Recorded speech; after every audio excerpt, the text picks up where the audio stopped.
Kw'igenekerezo rya 17 Ndamukiza uno mwaka muri Paruwase Nyabugogo yo muri komine n'intara ya Gitega, Ishengero rya Méthodiste Unie mu Burundi ryaratunganije amatora yo gusubiriza uwahora ariserukira imbere y'amategeko Jacques NTAHOTURI.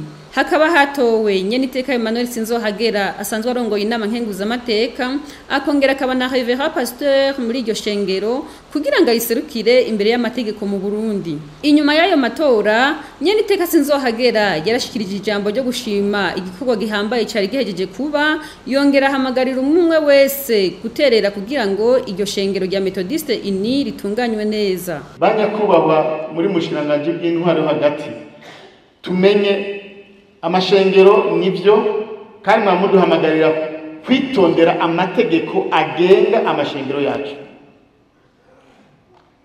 Iyo representant legal nkoze ibikorwa nahabwa n'amategeko y'ishengero bivyara akajagari.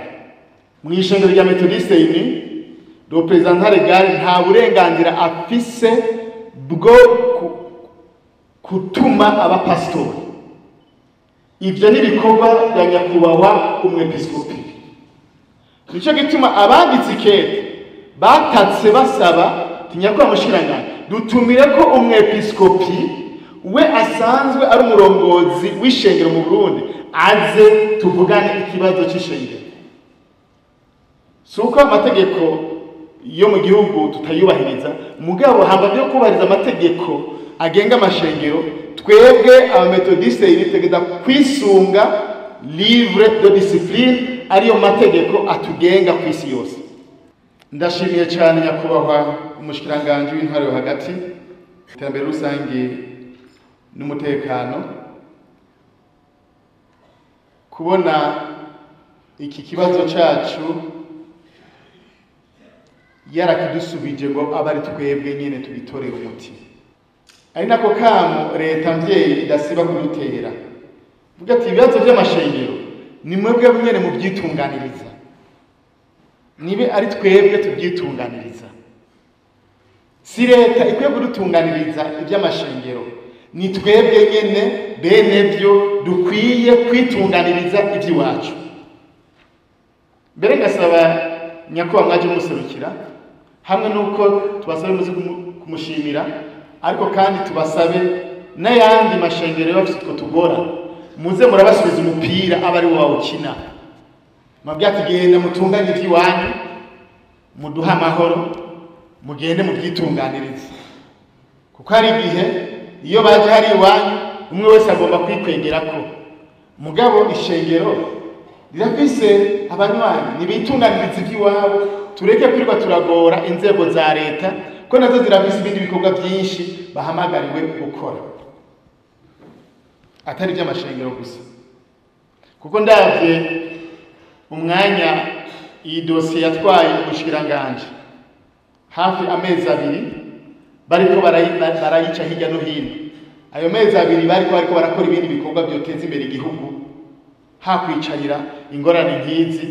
Abanyeshengero ubwabo twari kwicara muri ya nama ya komite executive, tukicara tukabitorera umuti kandi bigahera. Mu kurangiza nagira nsubire mu kino kintu. Révérend Emmanuel SINZOHAGERA muje gutora siwe arongoye ishengero ryo mu Burundi. Ishengero ryo mu Burundi rirongowe na nyakubahwa Musenyeri Wandabura Daniel. Ishengero ryo mu Burundi ya Méthodiste Unie ntirirongowe na representant legal, rirongowe na nyakubahwa Musenyeri Daniel Wandabura. Nimba ngumangaruka kuri kino kintu, ni njaka yuko byukuri barongozi muri ngaha, bakozi b'Imana bapastori bagenzanje barayike muri ngaha, mutahura ingene ishengero rya Méthodiste ryubatswe. Hari ibyo nzokora muga hari ibyo ntashobora gukora. Ndafise ibyo shobora kurangura, ariko hari ibindi ntashobora gukora ko nta burenganzira n'umwepiskopi aturongoye. jewe muri make ndi kiraro gusa gihuza ishengero hamwe na leta. Ndi kiraro. Ndabibutse igihe twari dufise umwepiskopi w'umurundi niwe yari na représentant legal. Nyakwigendera Musenyeri Ndoricimpa niwe yari représentant legal w'ishengero rya Méthodiste Unie.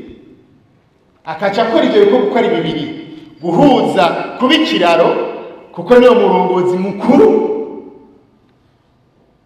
Ubu rero kubera ko amategeko yahindutse ata munyamahanga ashobora kuba représentant legal, nico gituma mubona Musenyeri wacu kubera ko ari umunyamahanga adashobora kuba représentant legal. Iyo aba yari Murundi ntitwari kwiga turaja muri sokwe nirutse, niwe rero cyaba représentant legal w'ishengero rya Méthodiste Unie mu Burundi. Ariko kugira ngo mutahure yuko jewe nubwo mwantoye mugatorana na Révérend Pasteur twebwe turi munsi y'uburongozi bwa Musenyeri wa Ndamura.